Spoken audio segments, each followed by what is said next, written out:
প্রিয় দর্শক, আপনারা জানেন যে সরকারি তিতুমী কলেজ তাদের স্বতন্ত্র বিশ্ববিদ্যালয় প্রতিষ্ঠার দাবিতে যে আন্দোলন করে আসছেন, তো সেই আন্দোলনের অংশ হিসেবে এই কিছুক্ষণ আগেই তারা এই যে তিতুমী কলেজের মূল ফটকটি রয়েছে তার সামনে এসে সড়ক অবরোধ করেছেন এবং এর জন্য যান চলাচল বন্ধ হয়ে গেছে। এবং এর আগে তারা একটি মিছিল নিয়ে এই কলেজের ফটক থেকে মিছিল নিয়ে মহাখালী হয়ে তারা আবার এখানে এসে শেষ করেন এবং এরপরেই তারা এই যে সড়ক অবরোধ সেটি করেন এবং এর জন্য যে গুলশান থেকে যে গাড়িগুলো আসছে সেগুলো এই পাশে বন্ধ করে দেওয়া হয়েছে এবং মহাখালী থেকে যে গাড়িগুলো আসে সেগুলো চলছে না। এবং তারা বলছেন যে যতক্ষণ পর্যন্ত তাদের যে দাবি স্বতন্ত্র বিশ্ববিদ্যালয় প্রতিষ্ঠার দাবিতে তাদের এই আন্দোলন চলবে।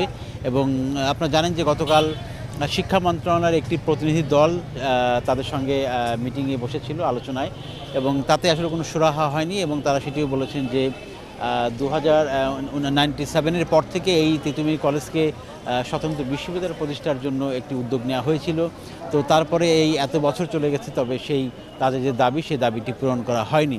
এবং এই জন্য আপনারা জানেন যে গতকালও কিন্তু এই সড়ক অবরোধ করা হয়, দিনভর সড়ক অবরোধ করা হয় এবং তারা এই অনশন কর্মসূচি এখনও চালিয়ে যাচ্ছেন। তাদের যে ঘোষিত কর্মসূচি আপনারা দেখতে পাচ্ছেন এবং বেশ কয়েকজন শিক্ষার্থী অসুস্থ হয়ে পড়েন এবং তারা ট্রিটমেন্টও নিয়েছেন এবং ট্রিটমেন্ট নিয়ে আবার এখানে যারা সুস্থ হচ্ছেন তারা আবার এখানে এসে আন্দোলনরত শিক্ষার্থীর সঙ্গে যোগ দিচ্ছেন। তো আমরা দু একজন আন্দোলনরত শিক্ষার্থীর সঙ্গে কথা বলতে চাই, তারা কি বলেন। আপনি যে এবং এই পাশটাও দেখতে পাচ্ছেন যে মহাখালী থেকে যে গাড়িগুলো আসছে সেগুলো গুলশানে যাওয়ার পথে, সেগুলো এই পাশটাও ব্যারিকেড দেওয়া হয়েছে। তো সেগুলো এখানে থেমে আছে, বা যেহেতু আজকে শুক্রবার তো রাস্তা যেহেতু ফ্রি রয়েছে তো তারা অনেকেই গাড়ি ব্যাক করে তারা অন্য পথে চলে যাচ্ছেন। তো যাই হোক, আমরা কয়েকজনের সঙ্গে কথা বলতে চাই যে তারা আসলে তাদের যে দাবি দাওয়াগুলো আমরা আরেকটু শুনতে চাই যে তারা আসলে কতক্ষণ অবস্থান করবেন, কি করবেন। আমরা একটু সামনের দিকে যদি আগাতে চাই, তারা কি বলেন দেখি।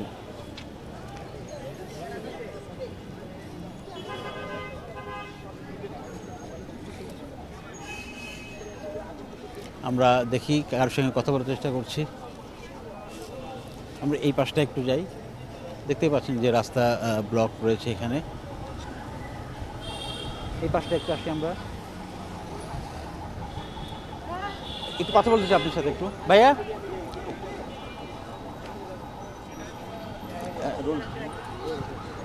আমরা তো সকাল থেকে দেখছি যে এখানে আপনাদের কর্মসূচি চলছেই, মাঝখানে একটি মিছিল করে আসছেন মহাখালী থেকে, এখন আবার সড়ক অবরোধ করেছেন। তো আপনার আসলে এখানে সড়ক আজকে শুক্রবার কতক্ষণই বা থাকবে, বা আর আপনাদের বক্তব্য জানতে চাই। আমাদের উপদেষ্টা আসলে হচ্ছে কি সবাই এখনো আসে নাই, আমরা সবার সাথে আলোচনা করে আমরা কতক্ষণ থাকবো, হ্যাঁ আমাদের কর্মসূচি কতক্ষণ থাকবে এটা হচ্ছে কি আমরা আলোচনার মাধ্যমে জানাবো। আমাদের আসলে হুট করে অনেক একটা সিদ্ধান্ত হয়, তারপর আমরা সিদ্ধান্ত মোতাবেক হচ্ছে গিয়ে একটা মিছিল করি বা একটা অবস্থান কর্মসূচি করি আর কি।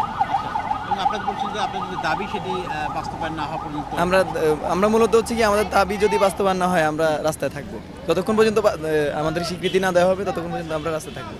ধন্যবাদ। শুনছিলেন তাদের যে দাবি দেওয়া যে স্বতন্ত্র বিশ্ববিদ্যালয় প্রতিষ্ঠার জন্য তাদের যে আন্দোলন, সেই আন্দোলন চলবে যতক্ষণ পর্যন্ত দাবি আদায় না হবে। তো আমরা আরও দু একজন শিক্ষার্থীর সঙ্গে কথা বলতে চাই।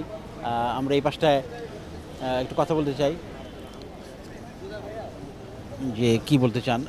আমরা তো সকাল থেকে দেখছি যে এখানে অনশন চলছে, সেই সঙ্গে একটা মিছিল করে আসছেন এবং তারপরে এখন সড়ক অবরোধ করছেন এবং আপনাদের বারবার বলছেন যে আপনার যে দাবি রয়েছে সে দাবি পূরণ না হওয়া পর্যন্ত আপনাদের এই আন্দোলন চলবে। এখন আপনাদের অবস্থান জানতে চাই, বা নতুন কোনো কর্মসূচি আছে কিনা। দেখেন, আমাদের কর্মসূচি ছিল অমরণ অনশন, এবং তার প্রেক্ষিতে আমাদের গতকালকে আন্দোলন ছিল। আমাদের যে কর্মসূচি ছিল সেটা হচ্ছে অবস্থান কর্মসূচি, ক্যাম্পাসের মূল ফটক থেকে শুরু করে মহাখালীতে। আমাদের গতকালকে কর্মসূচি আমরা পালন করেছি। আজকে পর্যন্ত আমাদের কর্মসূচি এখন পর্যন্ত অবস্থান কর্মসূচি।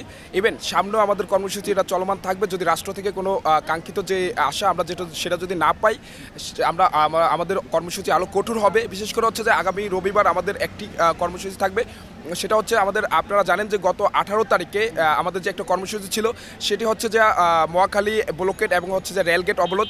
আমরা সেই আন্দোলনে